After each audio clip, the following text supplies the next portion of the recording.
What's going on, everybody? YouTube, we live. What's going on? Man, this is the life right here. This is the life of the live, the rich and famous. Nah, I'm just kidding. This ain't the rich and famous, man. Shout out to everybody out there, man. Make sure you guys check out episode 9 with Cuban Link. Cuban Link. It's real in the field, man. It was a great video. I mean, I great an interview. I had a lot of fun doing that. I had a ton of fun doing that interview. Like that interview was great. We wrapped it up.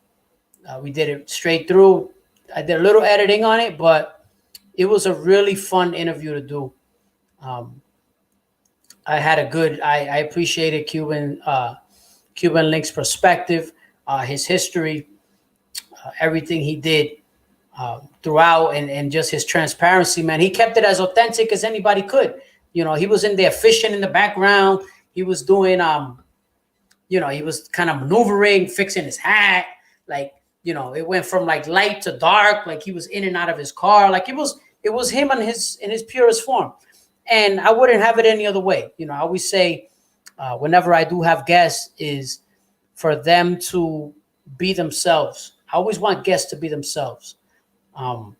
That's important to me. So guests have to be themselves. Like you don't want a guest to be in there acting like, pretending to be somebody else. So the fact that Cuban Link kept it so real in that video, it meant a lot. And bread and butter. What's up, my brother? Listen, I'm so glad to see you. This is my first live. I'm glad to see you, bread and butter. Man, listen. I love your videos. First of all, I'm a big fan of yours. And I really appreciate your perspective and everything that you do. Congratulations on your channel continuing to grow, your subscriber count. But I'm sure most importantly, I'm sure you appreciate the relationships you build along the way, just like I do. Listen, I love your videos, man. I'm a big fan of yours. I'm telling you, I always try to watch every time when I get an opportunity. It's tough when you have a family, as you can imagine, and you have kids, and your wife, your kids, and everybody's running around, and so that's why a lot of stuff I do is usually during the day, because at night it's impossible. So. Do you want to join the show real quick? We'd love to have you. But yeah, definitely check out that interview with Cuban Link. That interview was longer than the actual one I posted, but I didn't want to chop a lot out of it just because I wanted it to be pure. I wanted it to be authentic. So I didn't really want to muzzle him.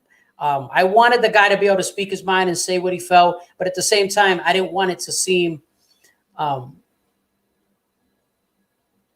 definitely, yeah. Brett, I see you, man. Definitely. Brett says you're too kind, bro. Yep, you nailed it.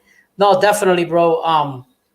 No doubt. And yeah, you got to check it out. It's a long video. You might have to pace yourself when you watch it, but it's really it's a good interview because it's so authentic. All right. No, Brad, listen, I get it, brother. I totally get it. Yeah, so he was very authentic. I was glad I was lucky enough to get him in. I asked him, and I figured I took a stab at it. I didn't know I'd be able to get him on, but he was gracious enough to hop on the show and to do the interview, and he didn't put any filters on me. I was able to ask him whatever I wanted. I just didn't want to just ask the same typical questions. I wanted to ask him something. I wanted to ask him some things that were different and kind of pick his brain a little bit. So that was what I wanted to do. I didn't want to go too typical, because a lot of times you guys have seen it. Like when you have these interviews, a lot of times, and you have people who are kind of pretty well known. A lot of these interviews, they tend to blend together. Like they kind of just people saying whatever, They just ask the same questions. Frank, let me see. I'm trying to think how do I put the comments on the well, I'm reading your comments. Okay, here we go. It was the first interview I heard someone bring up Figueroa. Good point. And that's an actual story. That's an honest to God truth. That story happened. I did meet both of them back in 2005. I was in my first semester. I was actually just heading into my second semester of college, and I did meet Figueroa. Figueroa had a lot of ability. Very good rapper. I do not know what happened. I did not get into the rift between them. I just know that Cuban called him a defector, which is interesting when you put it in those terms, right? He said those were his words, not mine. He called him a defector. And so Figueroa is somebody who had a lot of ability, but again, we don't know. We'll never know what happened with them, and to be honest with you, because it's Figueroa, I didn't want to talk about him too much because it's Figueroa. So, people wanted to know about Angie Martinez. They wanted to know what happened with Fat Joe. They wanted to know about Big Pun, right? The Terror Squad. Those are the things that when you have an interview with someone like Cuban Link, you have to bring these things up. Like, you can't ignore these things. And so these are the things you have to bring up. Otherwise, you'll be doing your audience a major disservice. When I do these things, I want, oh, yeah, Cuban. Yep, Cuban made that Figueroa diss, I made you. That's correct. Yes, he did.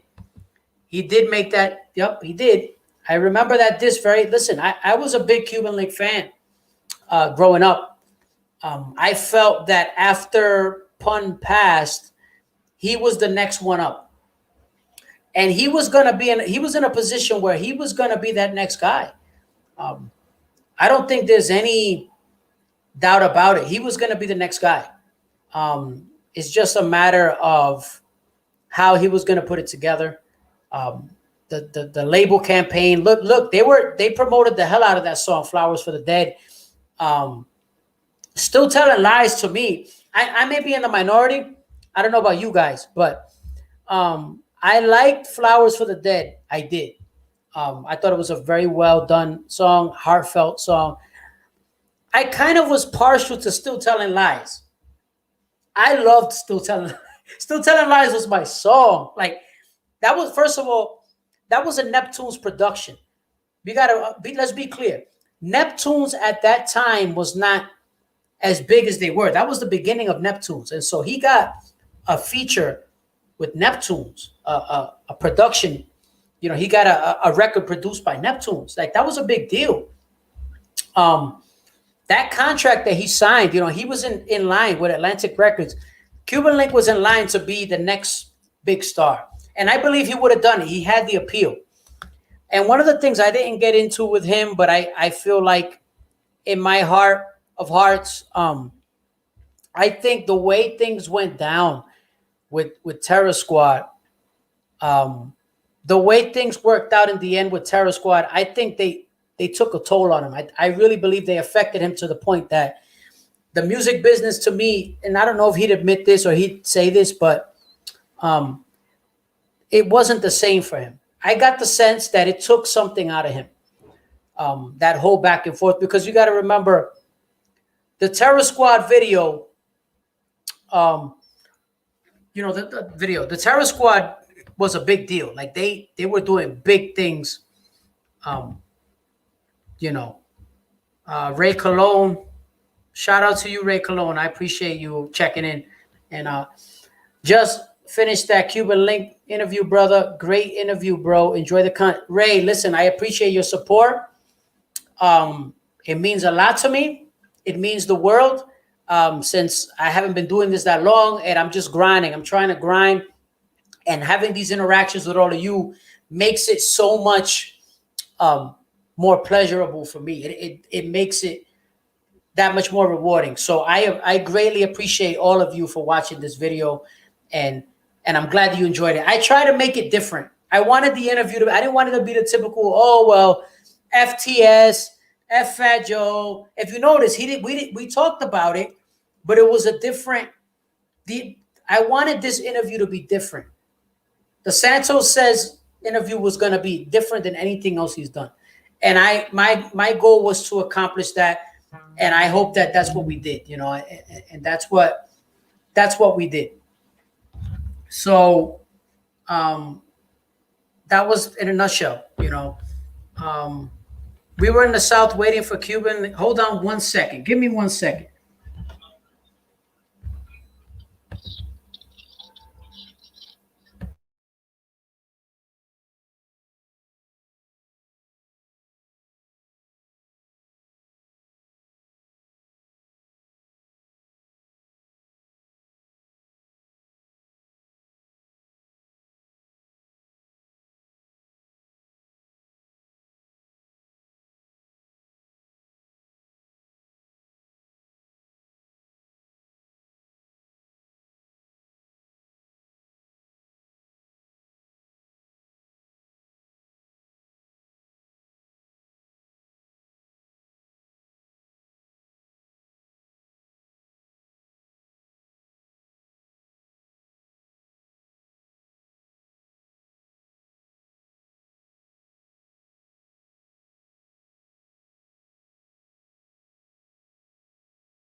All right, so I'm back. So I appreciate you. Let me see. All right, so let's see. We were in the South waiting for Cuban Link to drop an album. My opinion, you can tell Fat Joe just wanted to keep most of Cuban's record deal money. Um, yeah, it's interesting because this is something that Cuban really hasn't talked about, but it's an interesting point because it's similar to what happened with Tony Sunshine, as you remember in the interview. He broke it down. Like, you get an incentive as somebody who continues to shop these deals. You get an incentive for every deal you get, and that's that money off the top. You cash it out. You cash out every deal. Us as people who are not in that, who are not privy to that lifestyle or to that, um, us who are not privy to that world, we won't understand because we don't. Excuse me. We don't. We're not there, so we don't understand the ins and outs. But from what I understand, you're 100% right, Frank. Um, that is what happened, and um, you know, it really that's interesting when you put it that way. Joe always had money to put into his albums, but not any TS member outside of Pun. That is correct because if you remember, even and this was a point of contention made by a lot of people, especially Cuban has talked about this a lot too. Um, if you recall, when Remy dropped her first album, that first album took a long time to come out. That first album was years in the making. And when that first album came, it flopped. People don't remember that because they remember her doing Lean Back. They remember her, um, they remember her album, joint album with Fat Joe, right? Uh, I forgot what the heck the name was, but I remember the songs. The album a couple years ago that he made with Remy, it was a very good album too. But her debut album flopped, and it's not because there wasn't any good songs. The songs were great. I heard the album. The lyrics were great. The beats were great. Is that what happened? They didn't push the album. They failed to promote the album. Remy's first album, I think it's called "There's Something About Remy," something like that. It didn't do anything. It didn't go the distance, and it's not because of her lack of talent. It's because of lack of talent. She Remy could spit with the best of them. Remy is super talented. I always felt Remy should have been up here, like at the top of the top, because Remy's got all the ability. She's got the appeal. She's charismatic. She could spit with anybody. But what happened? Those two singles they dropped didn't go anywhere. I believe the first single was the one that goes whatever, whatever, whatever. That one, and then the other one was Conceited. Now Conceited went a little further than the first song, but Conceited was the other song. Correct me if I'm wrong, but I believe Conceited was the one that was like the bigger song, and neither one of them really made it. They charted up high, so that makes me upset. And then the fact that Tony Sunshine is apparently, I don't know this for a fact. Obviously, I wasn't there, but apparently he's had like 10 deals. I've heard him mention he's had about 7 or 8 deals, so it could be true. But apparently, Tony Sunshine's had multiple deals, and the fact that he's had multiple deals and nothing has ever really become of it's kind of sad. When you think about it, I mean, you've had that many record deals and you've never put out an LP. It's been how many years? His career could have, he could have already been 5, 6, 7, 10 years, 10 albums in. Tony Sunshine is as talented as it gets. The talent on that Terror Squad roster was tremendous. Like, I'm not just saying it because I'm Latino, because I'm Puerto Rican. Like, that roster was stacked. They had talent. They weren't just names. They weren't just faces or whatever. Like, there was a lot of talent, and it's a shame that that group didn't do everything they could have done for one reason or the other. And it's shameful. It's a damn shame, because I would have loved to have seen what those people would have done. In particular, Remy and Tony, and Cuban, those three were the ones that had a lot of talent. The other members were pretty talented in their own right too. Armageddon could rap. Like, that's the one thing I can't take it away. Take that away from Armageddon could rap. Like, you could make the argument that after Pun, Armageddon is the second most lyrical MC from Terror Squad. You could make that argument. To this day, I want a Cuban Link and Tony Sunshine collab album. What's funny, Frank, and that's something I didn't talk about on the Cuba didn't really let me talk about that. I wanted to get into it and I lost my train of thought in the middle of the interview. But what happened with what was I gonna say? With Cuban Link and Tony Sunshine, I was gonna bring up this point, and I failed to bring it up. Tony Sunshine and Cuban Link, and if you guys go back and look it up in history, look at their songs they've done. You could make the case that those two had the best chemistry than anybody on the Terror Squad. Cuban Link, look up the songs with Cuban Link and Tony Sunshine.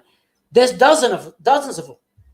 Like, Tony Sunshine and Cuban Link, their chemistry was tremendous. They had better chemistry than Pun and Tony. They had better chemistry than Fat Joe and Tony. Cuban Link and Tony Sunshine had the most chemistry out of anybody in the Terror Squad, hands down. Those two made hits together, and they could have been bigger than they were. They made the best music together. And now, yep, that is true. You're right, Karen. They do not get along anymore. You're right. Wow, you did an insightful job with Cuban interview. Your skill to make him comfortable enough to convey that humble passion. He still seems hungry and driven. I'm glad you just did show that so-called tough. I'm not understanding. I'm glad you just didn't show the so-called tough side. No, because I'm not about that. Me personally, my thing is I want to show the person in their truest form. And so the hardest thing, see, people don't understand when you're getting interviews, and obviously I still have a long way to go. I'm still, a work in progress.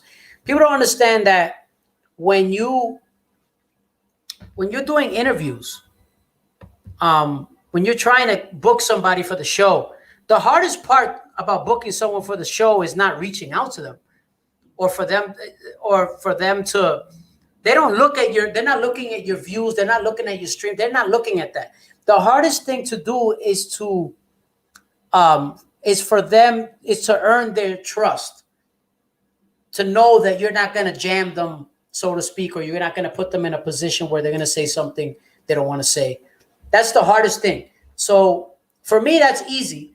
But I mean, I'm saying for me, it's because I'm not a disrespectful person. I'm very humble.